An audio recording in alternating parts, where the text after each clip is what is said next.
Hello, I'm Adam Smith. I'm the congressman who represents the 9th District, and I want to thank Mayor Woodards, Mayor of Tacoma, and the Tacoma-Pierce County Coalition to End Homelessness for their work on this crucially important issue. In order to tackle homelessness and the housing crisis that we have in our region and in the country, I think we need a comprehensive approach. And I applaud the Tacoma-Pierce County effort to do just that. To begin with, there are a lot of programs in the federal, state, and local level, Section 8, other housing subsidies. And the one thing they all have in common is that they're all oversubscribed. As you know only too well, there are very long waiting lists for all of them. We need to expand those programs, particularly now with the economic crisis brought on by COVID-19 that we face, that has made homelessness and housing insecurity all the more worse. We need to work to expand those programs. And I have introduced a bill last year and will again in this Congress that would allow emergency funding for people to get housing during crises, sort of like other aspects of the Federal Emergency Management Act. When a crisis hits, when an emergency strikes, there will be extra funds available for housing. But I really think it's important we take a comprehensive approach. Certainly funding existing housing programs is one piece of it, but there are several other pieces that I feel it's really important that we pay attention to. One of the biggest is, what creates homelessness and housing insecurity in the first place? There are a number of things, but one of them is the unequal pay in this country, the concentration of wealth. Over the course of the last 50 years, we've created a situation where shareholders and executives are disproportionately rewarded for their work, and average workers are not. The people who drive trucks, cab drivers, people who work at the airport like my father did, janitors, incredibly important work that has seen their buying power go down and down and down over the course of the last 50 years. In South King County now, as housing prices have gone through the ceiling, that's where I grew up. I grew up in SeaTac, so I know the area well. You still have people getting by on $15 or $16 an hour. Given the price of housing, that doesn't work. We need to put pressure on corporations to stop rewarding shareholders so much and to make sure they pay their workers what is a real living wage. You need $25, $30 an hour in South King County to be able to raise a family and afford housing. So we really need to put pressure on our laws and on our corporations to better compensate workers.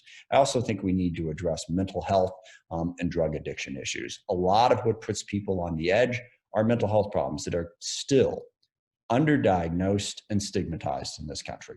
This is particularly important to me. I actually had an anxiety problem for much of my life and did not deal with it very well for quite a while. I did finally find a psychologist who helped me, but it made me all the more aware of how fragile that can be, and to have the mental health support that is out there so people can deal with those issues.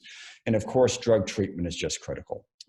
We have the opiate crisis in this country that has only gotten worse during the COVID experience. Getting people treatment and help with drug addiction and mental health is crucial to helping deal with the homelessness crisis.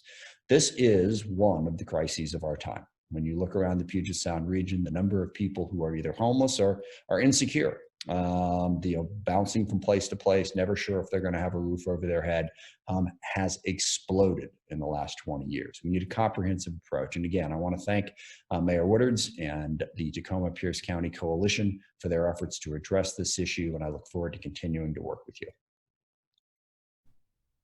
Hey folks, Derek Kilmer here. I first want to thank the Tacoma-Pierce County Coalition to End Homelessness and Mayor Woodards for convening this important summit to continue the urgent discussion about how we can make progress to end homelessness and keep people safe.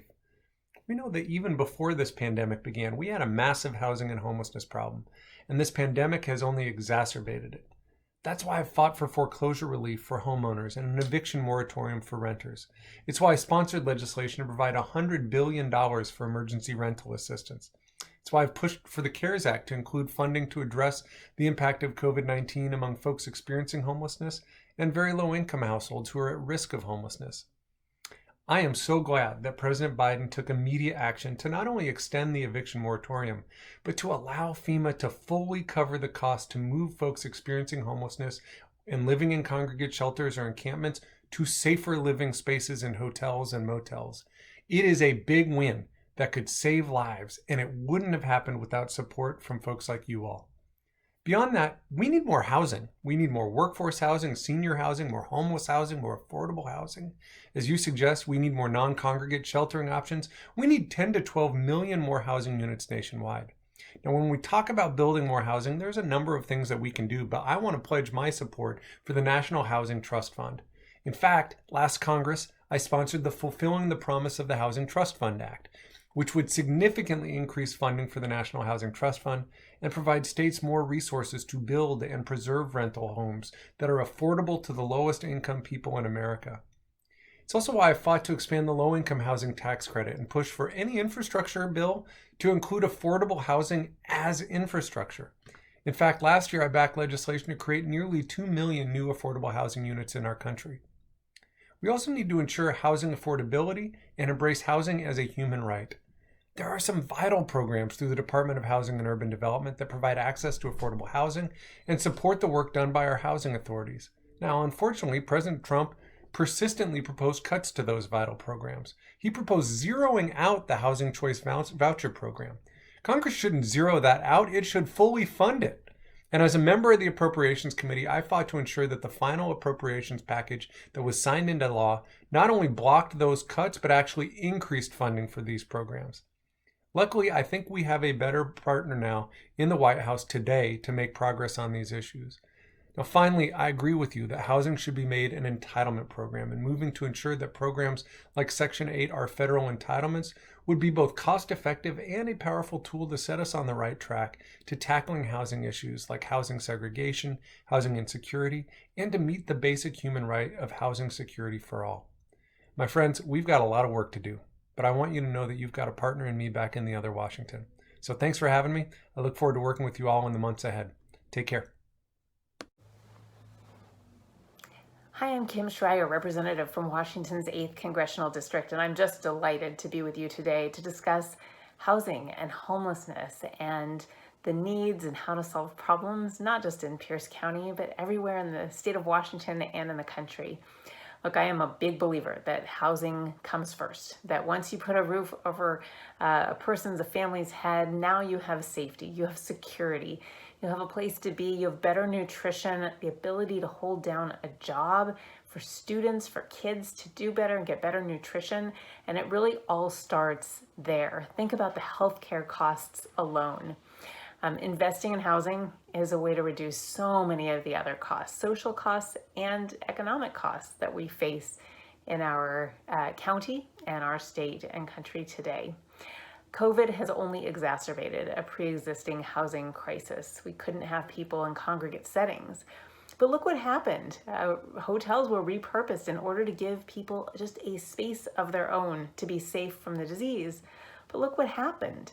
People got back a sense of safety and security, an ability to relax and to hold down a job. And I think we should learn from that experience. I'm a big believer in low-income housing tax credit to build more affordable housing because fundamentally that is one of the biggest problems.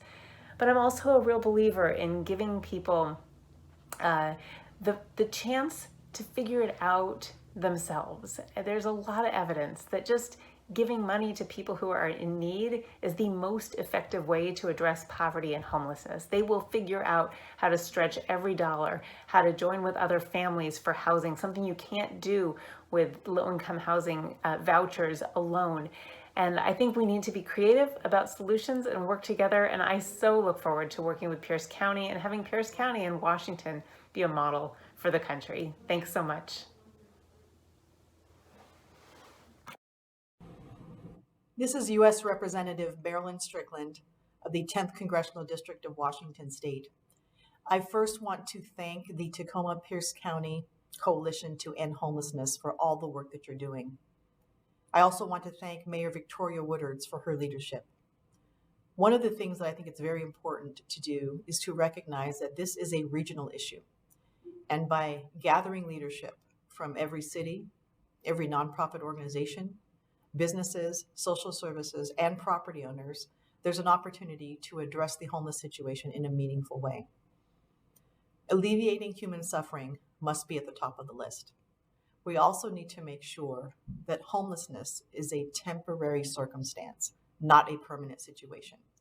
And this means all of us will have to do our part to address it, whether that's job opportunities, building more housing, being more creative in how we define what it means to be securely housed, tiny homes, dormitory style housing, and making sure that we have permanent supportive housing.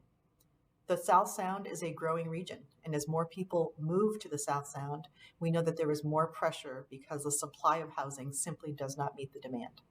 But as a member of Congress, I stand ready to work with you, whether it's through the Office of the Housing and Urban Development, doing what we can to invest in social services and mental health. Please know that I'm a willing partner to help you address this issue. It won't be easy, and we know that it's fought with emotion and expectations. But at the end of the day, in the Pierce County region, we know how to work together. We've done big things, and I'm hopeful and confident that we can address this issue. Thank you so much for all of your work, and please make sure that you reach out to my office as a contact, both at home and here in Washington, D.C. Thank you so much.